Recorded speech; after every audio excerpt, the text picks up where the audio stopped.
This video is sponsored by STREAMYARD. If you're an aspiring content creator but don't know where to start, this all-in-one platform is essential for all of your recording, editing, and publishing needs. And by using our code or following the link in the description, STREAMYARD is giving our viewers $10 off their first month subscription. So what are you waiting for, horror fans? Start creating, streaming, and posting today. Good evening, campers, dreamers, and babysitters. And today, we got some news. Some news that honestly kind of hit pretty close to home for me. This is something that if you would have told me 2 years ago, I would have said, okay, I'm curious. I would like to see where this goes. And that is the fact that we're getting a My Bloody Valentine reboot. But it's coming from Blumhouse. And why do I preface this by saying 2 years ago? Well, it's not necessarily the fact that, I think that Blumhouse has really done anything incredible with these franchises. If you've been a fan of the channel, you know how Luke and I feel about Halloween and The Exorcist and some of the other recent Blumhouse outings, aside from, the Black Phone and Megan. Those were kind of two standouts that we really enjoyed. This one, though, Luke and I have really kind of fell back in love, per se, with My Bloody Valentine over the last 2 years. And we even said this is a film that is ripe for a reinvention, revisiting, and coming back for a remake. So this is exciting on one aspect for me because, yes, we're getting a reinvention, but I am not happy to see Blumhouse handling this. Luke, I could talk myself in circles here. How are you feeling about this news? I didn't expect to be covering this news at all, to be honest. The My Bloody Valentine, we haven't really heard too much in terms of, any sort of reboot, any sequels, anything like that. So, for this announcement to come out, really did surprise me. And, as soon as it was Blumhouse is tackling a new My Bloody Valentine, it's just... they don't have the best track record. Certainly not in 2024, and probably not over the last couple of years. Especially, what we've seen with Exorcist, what we've seen with the Halloween franchise. So My Bloody Valentine. This one isn't the biggest in terms of box office names or anything like that. So it did surprise me that we're kind of gonna dust this one off. We've always talked about that there is a lot of potential here. That original they recreated, they have a great feeling, they have a great vibe in that town. And even the remake, to a certain extent, I do enjoy. I think it was really well done. So to kind of put this one back in the game really did surprise me. And especially coming off of something like Thanksgiving, where we mentioned My Bloody Valentine a handful of times during those reviews. Yes. And that one was so well done. It had that DNA of My Bloody Valentine. And having Blumhouse tackle this does not give me much confidence because of what we've seen. I don't know if they're really going to be able to tap into that DNA that made the original great, what makes that vibe that does capture something like Thanksgiving, what makes that great. It just, again, might be paint by numbers. And, from what we've seen, that's what I'm banking on. Yeah, and this is one that I remember you had never seen the original My Bloody Valentine before we covered it, our first Valentine's Day on the channel. And I just remember, that was one of my favorite conversations that we had our first year, because you, were so positive about it. It was one that, I enjoyed, but, I really fell back in love with it. Again, just revisiting it. And just hearing the excitement come from you, it's almost like you discovered another 80s gem. Very similar to how when you showed me The Blob for the first time, it's one of those things where it's wow, another great one that I can just have in my rotation. And that's how I feel about this movie. And yeah, I don't mind the remake. I know our buddy Evan would disagree with us. He's a huge fan of the original, but not the biggest on the remake. But I think as far as that time period goes, the 2009 My Bloody Valentine, again, not breaking any barriers, but it's got some grit to it. They try to do a little bit more of a twist on the original twist. And yeah, it's not the best, but I think it really delivers with again, just bringing us back to the Miner and Harry Warden, and the kills in that movie are gory as hell. The 3D gimmick is played out, but I still sit down and I can say, when I watch the original, I throw on the remake.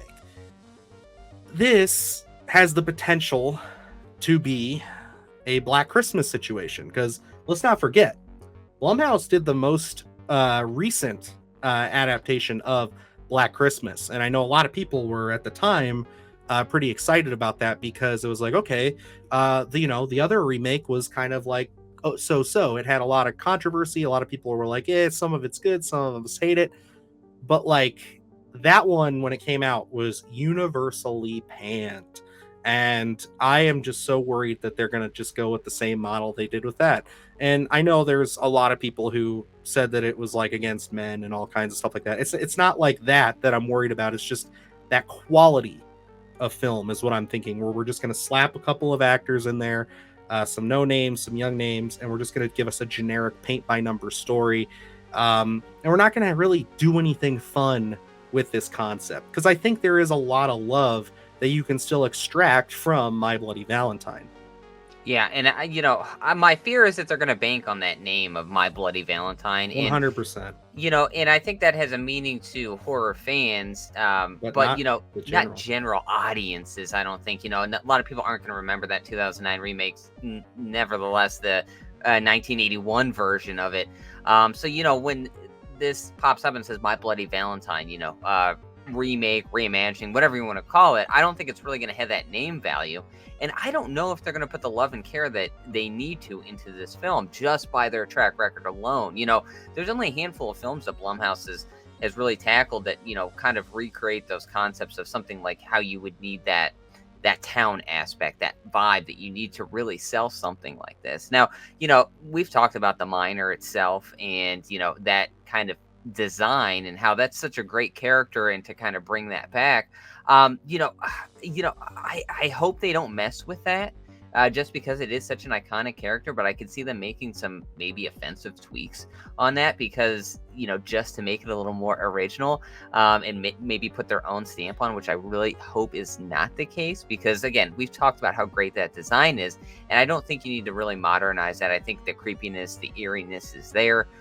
So that is something I hope they don't touch. And I don't know if they're going to have the knack to really capture that town feeling, that small town feeling that we all love, that, you saw on Thanksgiving. And with the characters they've created lately, I mean, they're all disposable. They're all, most of them you dislike. So it's going to be hard to kind of, get behind that. And then when we talk about, the idea of there was a sequel out there, potentially the Return of the Miner, and there was always kind of contention there of the original was more about working class, and that's where we wanted to, what story we wanted to tell. But those sequels were kind of leaning on, let's throw a bunch of teens in there and just have the Miner go through them.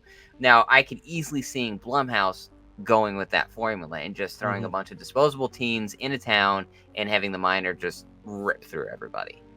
And I think that's what it's going to be, which I'm not going to lie, if they really go for kind of the Thanksgiving style, where they're really paying homage, they're really taking their time and giving us a little bit of an interesting, like you said, town setting that kind of harkens back to that original feeling of Valentine's Bluff. And they really set the stage with some interesting characters, but they don't have to be the deepest. You could successfully kind of bring something that's not groundbreaking, but could be a good time, could lean itself into that horror comfort food angle that I very much think that My Bloody Valentine falls into, that Thanksgiving fell into. But again, we just had Thanksgiving, and it did it perfectly. And I feel like it would almost feel like a retread at the same time. I think for right now, this is very worrisome on my part. Like, that's how I feel about this news.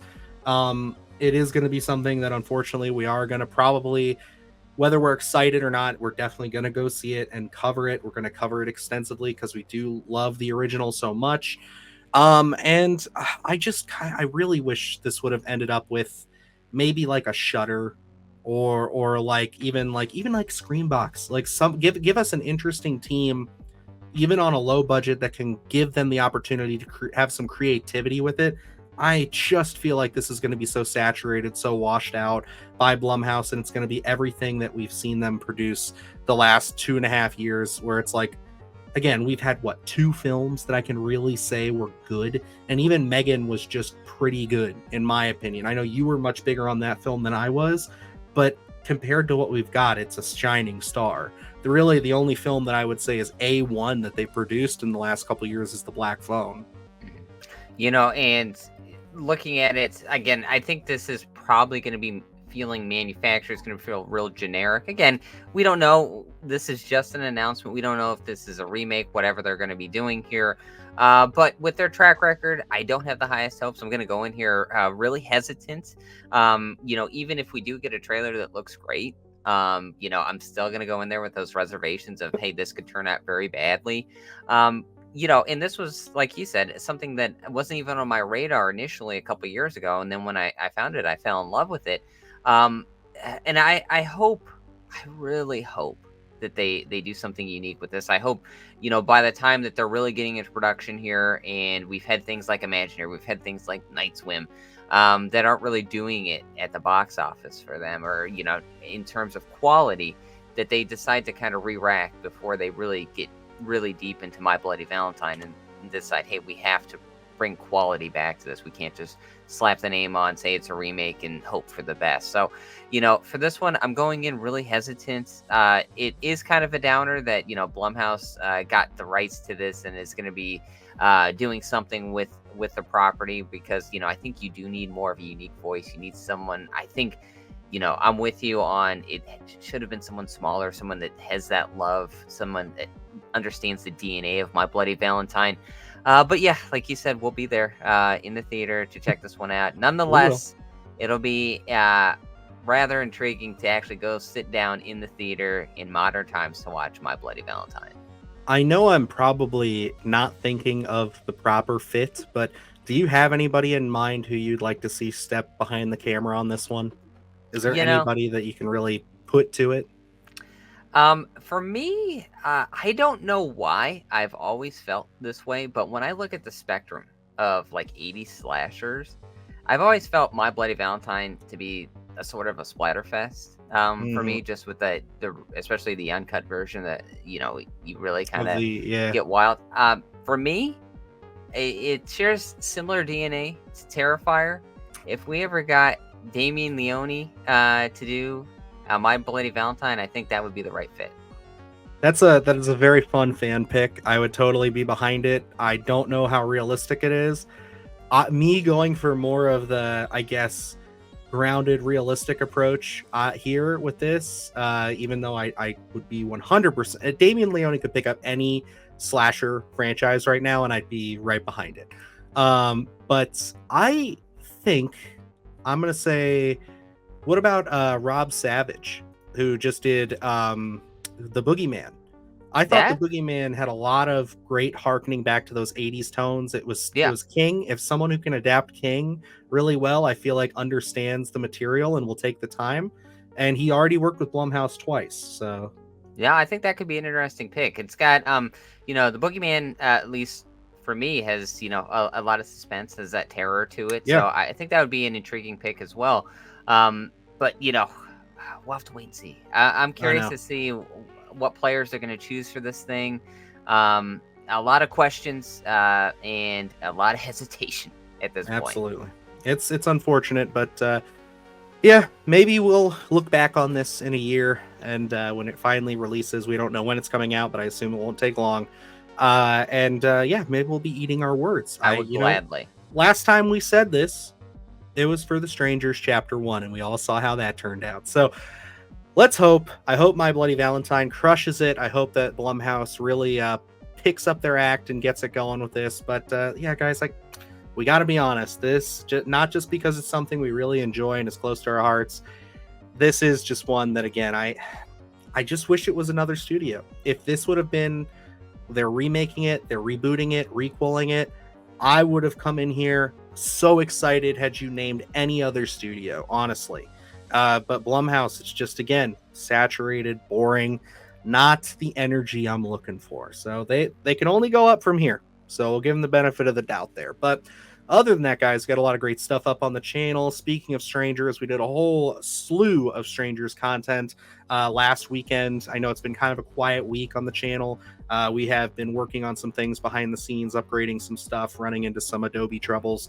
But we are figuring it out, and we have a lot of great content coming up through the weekend and into next week. So other than that, we got more stuff on the horizon. And yeah, that's going to wrap it up here. So until next time, I'm Dylan Newell. And I'm Luke Janesco. And remember, stay scared. The horse shit gonna do it live. Cause Splattercast kick it every day they live. Splattercast, Splattercast, Splattercast.